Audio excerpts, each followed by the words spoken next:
Great to be here. Before we get started, I'll do a quick introduction, and then I'm going to hand over to both Charles and Behdad. I'm Aydan Al-Saad. I'm a go-to-market advisor for a number of startups. I'm chief business officer at Piper, or a fractional chief business officer at Piper. I'm also a content creator and a community builder with over 200,000 followers across different social channels. So I'm very excited to have this conversation that aligns sales and marketing and the path ahead. Before we get into it, though, I do think we should address the current climate, the last 6 to 12 months, and how difficult it's been for a lot of people, and myself included, and I'm sure many here as well. So I'll let you introduce yourselves, and if you can also share a little bit about what it's like to be a CMO and an RVP of sales in this current environment. So Behdad, maybe you want to kick us off. Absolutely, thank you so much. And great to see everybody here. So I am head of marketing for DigitalRoute, and my background comes mostly from having worked with telecommunications and specifically technology-related questions in that domain with enterprises as well, beyond telcos. And I joined DigitalRoute about 2 years ago, and in that time, to kind of attach to your question of how it is to be a CMO, we've seen pretty significant changes in the market, because when I joined, we were still in the times of, albeit pandemic, but still in the times of the economy is going pretty well. There was this question about inflation is transitory, if anybody remember that thing, but it turned out not to be. So of course, now today, things have changed in terms of cost of capital being much higher for companies, value is being scrutinized, and we can look at the situation as a marketing community in two different ways. One, yeah, it's tougher, but it's also an opportunity for us to kind of go back and look at ourselves and say, how do we articulate value for our customers and for their customers? So that, I would say, is the core of my life. Awesome. Charles? Yeah, good morning, everybody. Great to be here. Thanks for joining the session. So I'm the regional vice president for Seismic for Northern Europe, and much to Behdad's point, we are facing difficult times at the moment. Conversations are a lot different. Some of the conversations we're in 12 months ago were probably more around growth. How do we grow a business? Pivot 12 months, we're now at a point where people are looking to be more efficient, more effective, do more with less. Sales cycles, especially for our team in our region, they are taking longer. You know, so if you looked at a data point last year, Q3 last year, in order to get one opportunity, it would take 100 touch points from the SDRs. Today, it's probably 300. So it's a lot more difficult to actually create the first opportunity. Then when we're in the opportunities, the sales cycles are a lot longer. There's more people involved, more scrutiny, as you mentioned. And what we are finding is every single conversation, we now need CFO approval. So business case needs to be robust, so discretionary spend's now gone. And the impact that we do see is that sales cycles are that little bit longer. So 12 months ago, we could probably predict it was going to be a 3 to 4 week sales cycle once you got into a contract. Now, the additional layers of approval, CFOs on holiday, CEOs traveling, your predictability is under scrutiny. Are we going to miss the month? Are we going to miss the quarter? So you need to factor all this kind of stuff in to the sales cycles. Amazing. Well, I'm really looking forward to, over the next 25 minutes, hearing from you both and your experiences as we move forward. And we are going to open this up to the audience as well. I want everyone to, be able to ask both these great leaders some questions. So let's get into it. What should business leaders be focusing on right now to, have a successful path ahead? Should I go? Yeah. Two things that I think is particularly important that I observe. One is to really deeply understand the willingness to pay from your customers. And now, of course, I can speak about DigitalRoute to our customers. You could apply the same logic, but let me actually put myself in the shoes of our customers and the like. As you guys probably know, whether you look at B2B or B2C, willingness to spend is not there in the same sense. If you look at content and media, how many in here, hands up, have heard about subscription fatigue? For anybody who hasn't, it's largely about the fact that we all have too many subscriptions that we enjoyed in the last 10 years. Today, we're not willing to pay. Now, you could look at it from a point of view of I want to spend less because I have less money. But in fact, the truth of it, in my view, is that you're questioning value for what you pay. So understanding your customers' willingness to pay is absolutely critical. And then just to plug it, and I can come back because I want to hand over the word to Charles as well, is the companies I observe are doing really well and still growing are the ones that are able to do this. And the ones that are struggling are the ones that have lesser capabilities. I'm happy to come back to exemplify what I mean exactly. We'll dive into that a little bit more, yeah, of course. Yeah, I think for us, especially when we're customer facing, we're looking to win new customers, build the partnerships, build trust. I think one of the things that we're definitely doing a lot more now is making things more outcome based. Yep. So if you think of make money, save money, manage risk, when people are buying platforms, 12 months ago it could have been nice to have, discretionary. Now it needs to be, is this proven value? Is there a clear ROI in this?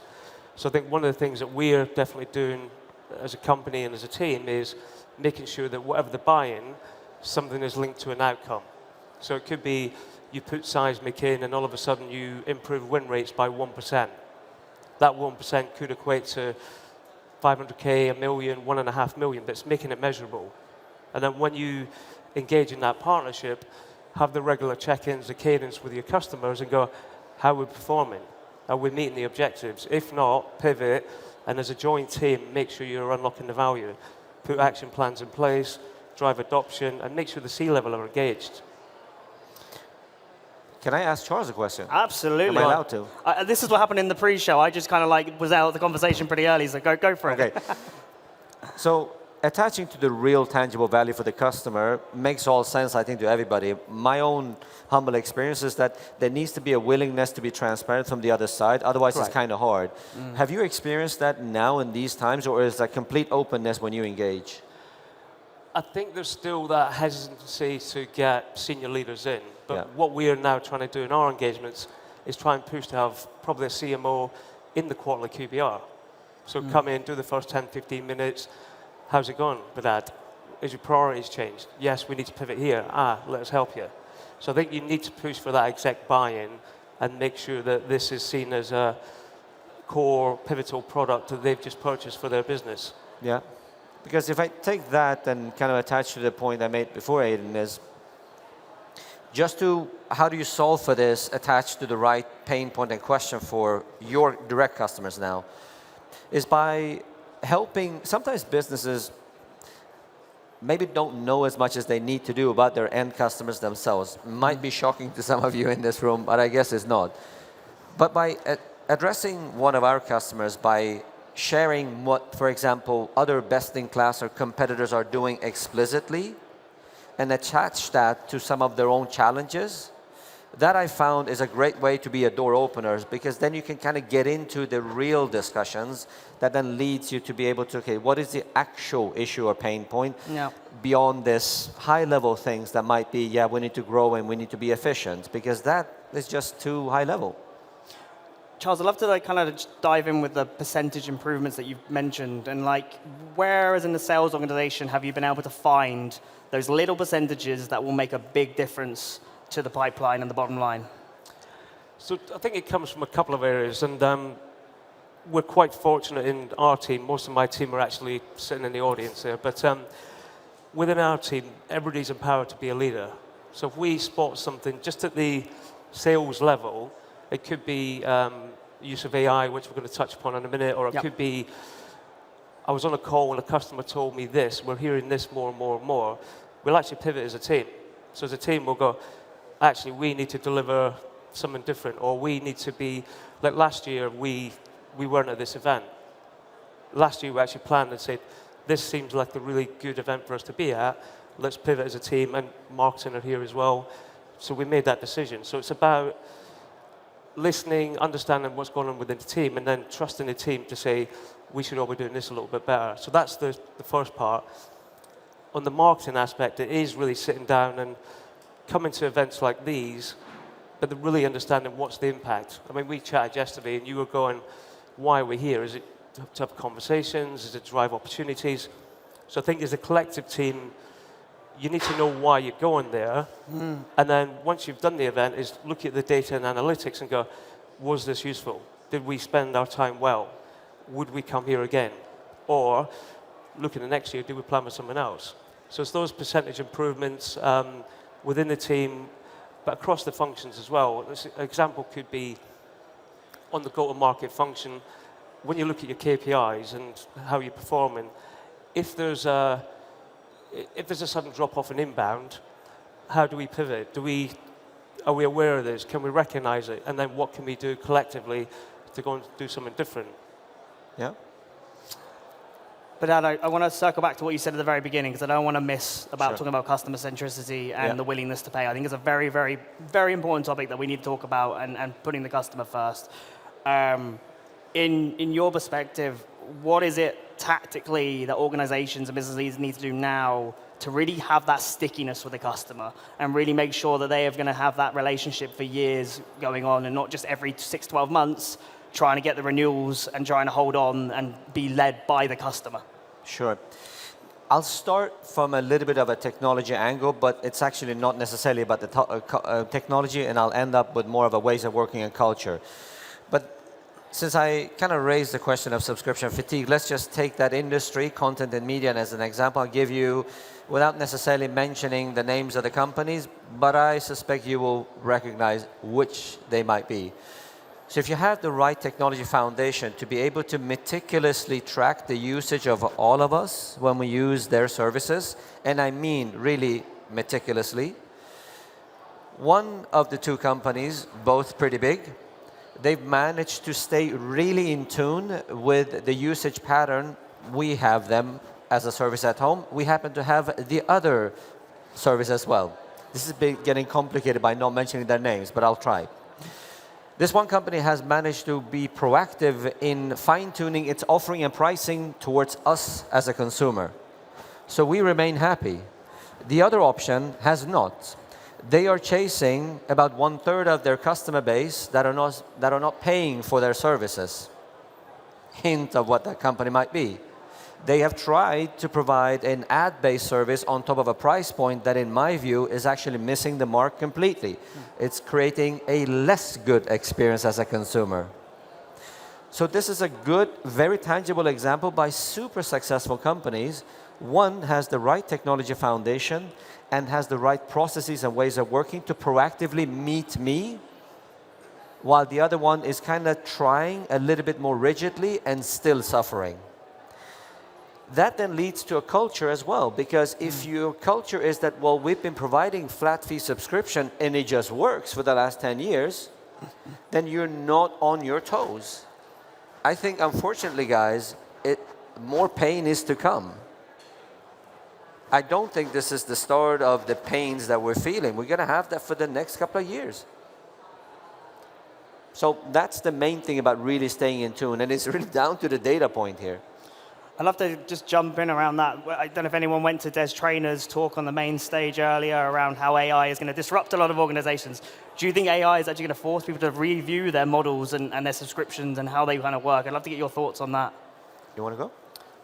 You might want to do the AI subscription first. Sure. I have a lot of expectations on AI, but I think today it's mostly around efficiencies. Okay. So what it can do is, I can attach it to marketing, where we can be more efficient with content creation by getting off the ground a little bit with basic work. If you have a customer service related type process, you can lean towards AI for some of the most basic type of questions. I think it's a super important capability, but at this stage, it's not where it needs to be, so that we think AI is just going to solve for everything. No. How are you using AI, Charles? Well, so it's a good question, actually. So when we go back to the original thing of 100 touch points, 300 touch points to get one opportunity, and again, it's linked to percentage improvements as well, what we're realizing is that when we're messaging out, we need to be a lot more relevant. Okay, gone are the days of, hi, Behdad, love to have a coffee, love to connect.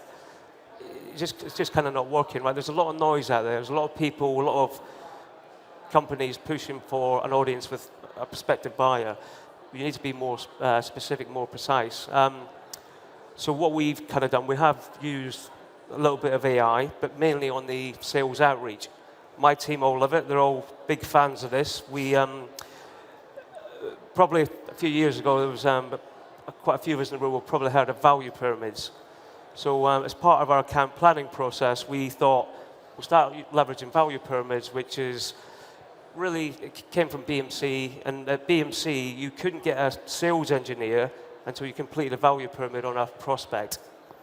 So all at high level is, what's the reason for the company existing? What's the strategy? What's the key initiatives?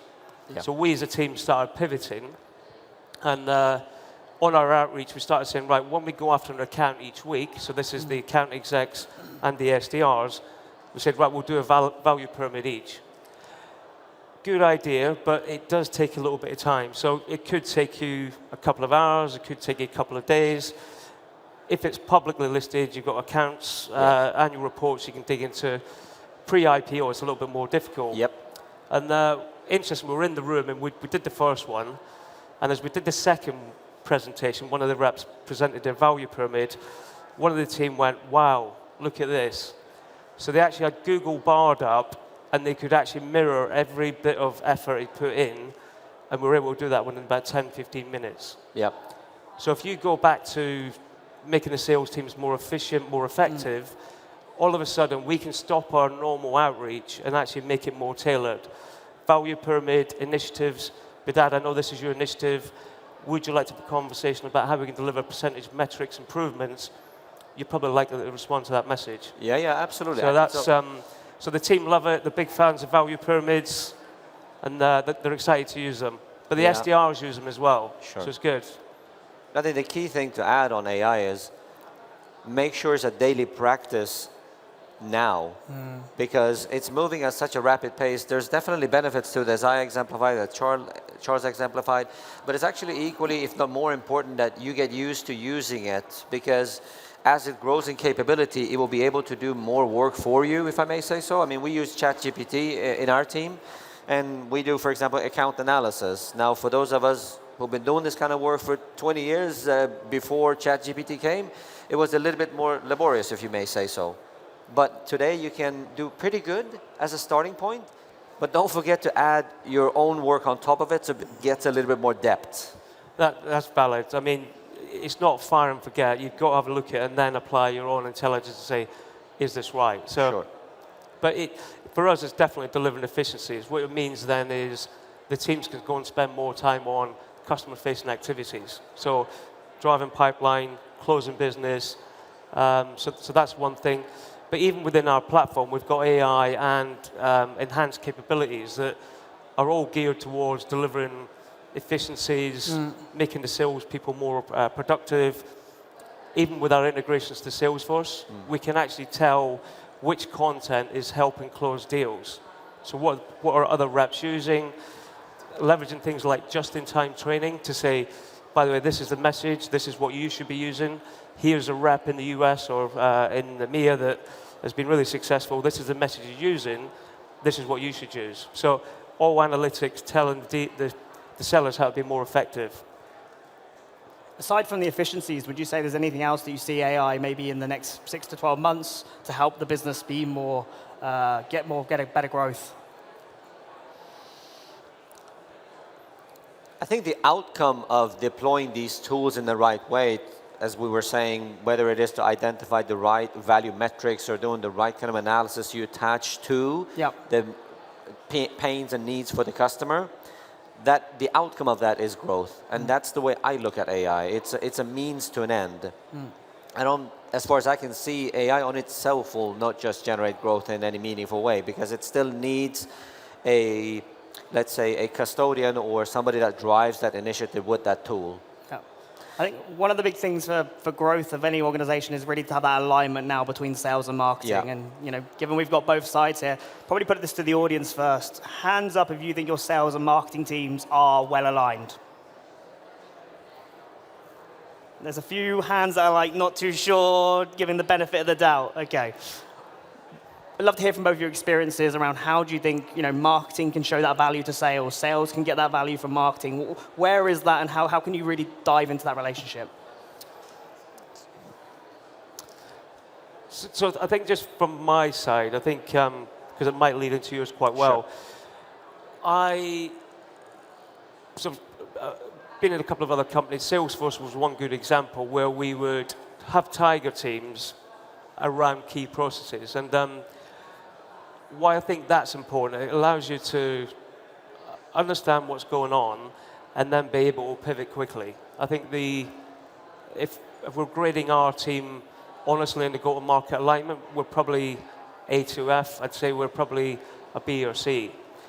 A lot changed in the last 12 months where I think collectively we could have done a better job if we're listening to what we're hearing from our customers, but have that tiger team around a certain KPI. It could be inbound. So a lot of us have seen inbound drop off quite significantly. But it's not just happened last week. That happened 12 months ago. Yeah. And it was always happening. So how do we get the teams in place, hear what's happening in the market, what our customers are telling us, and how do we pivot quickly with new messaging that's more relevant? So no longer growth messaging. How do we do more on efficiency, effectiveness that's going to be relevant to our customers? Yeah. So I think as an overall principle, what I try to do is that I think for marketing teams to be able to really effectively align with sales, we need to see ourselves as a revenue generating unit, full stop. Yep. And I think sales units need to look at themselves as, let's say, business builders or those who actually create demand. Now I say create demand because this is something that most marketers would kind of align with. Yeah, that's kind of what I do. But you need salespeople that embody that as well. Why do I say this? Because unless we understand both sides, we're never going to be able to align.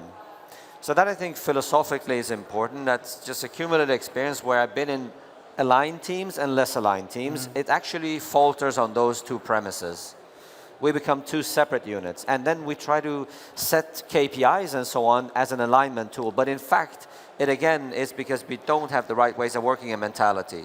But let's not forget the KPIs. There are a couple of things that I try to do with the team over at DigitalRoute. One, make sure that between the teams, you are aligned on what is it that you solve for, very explicitly, and how you're different to alternatives.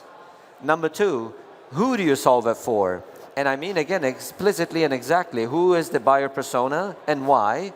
And make sure to debate. And then thirdly, what are the channels at option? And then fourthly, only then should you discuss roles and responsibility and handover points. But it's important for me, at least, to take it in this order. I typically find in less aligned or dysfunctional units, you end up discussing roles and responsibilities first. And that is the wrong end to start. So one of the things that I've kind of been advocating to the startups I advise is to turn their SDRs into more content focused and getting them actually building content as part of their kind of like KPIs and measurements, as well as also selling by cold calling and LinkedIn and emails and stuff like that, but actually really getting them actually more content focused. And we've now started putting out roles for SDRs as content creators and SDRs. I'd love to get your thought on the content-led sales and how that is maybe potentially the future. Absolutely. I think we're getting a little bit more into the weeds of the tactics here, and I love that question. First of all, I think this whole SDR, BDR thing, may I be a bit provocative now? Oh, please do. Was dead and is even more dead now. This whole, I don't know, how many of you guys in this room love cold calling, especially those who call you? Oh, two people love it. Elaine's the best in the business, though, so that's probably why. Look, I'm happy to be proven wrong. It's not effective. And also, again, go back to the entire premise of our discussion was to make sure that you articulate the right value. For me, the content play is to articulate and demonstrate that value. Yep. This spamming people with emails and calls, I think we can be better than this. Charles, your take? Yeah, no, I think we do. I mean, our team is, while we look after mid-market, a lot of the team come from being SDRs, so they're the ones we promote up. And we've got a few people in the room here who've probably been out of the SDR territory for about a year, 2 years. But what is quite interesting is the newer SDRs, as they get promoted, they're a little bit more innovative, a little bit more thought leadership, where they may do different things, and it's been yielding results. Yeah. The messaging is different, voice notes, video notes, it kind of all works, and I think some of the older team are learning a lot, as I nod at them. Yes, I mean, the extension of me being a bit provocative saying is dead doesn't mean that there's no work to do. So I think your example is perfect, meaning that it's not so much about the task that defined the SDR as it was a few years ago. It's more about, like, I think the content creation is a really important point. There could be other tasks, but that's what we do. It's an evolution. Absolutely, and if I would attach it to the AI question, low-hanging fruit work, like the way that the SDR, BDR work defined, that's one of those things that I would argue AI today more or less is already eating up and will just continue to do. So we have to kind of raise the bar in terms of more intellectual work, if I may say so. Awesome. We have a few minutes left here, and before we do your takeaways, is there any questions in the room for either of our panelists? Please don't be shy. Yes. Can we get a mic? Oh, awesome. Could you repeat? This is directed to Aydan. No. Behdad. Behdad? Yeah. Behdad. Okay. So you mentioned something about roles and responsibilities being the wrong end to start with. I missed what you said earlier. What is the right place to start the conversation defining sales and marketing? Absolutely. Thank you for the question. So I think what I would advise anybody would be, at least based on my experience, start more with the discussion of what are the, for marketing, see yourself as a revenue generating unit, full stop. As sales organization, you need to be able to see yourself as a unit that creates demand. And you can see in that is a little bit of role playing that, because marketing cannot be, but we just create leads and you close the deals. That is problem number one when we don't see the full chain. But that's a more of a, let's say, a value-centric and, let's say, philosophical question, but it's important. From there, the more tactical steps you need to take is, one, align on what is it that you solve for and how it is different to alternatives, then who you solve it for, down to the exact buyer persona and debate and agree. 3, what are the available channels at option? And only then discuss roles and responsibilities. What is kind of, what do I do, what do you do, and when do I hand over? Did that answer your question? We have time for one more question. Yeah. Oh, great.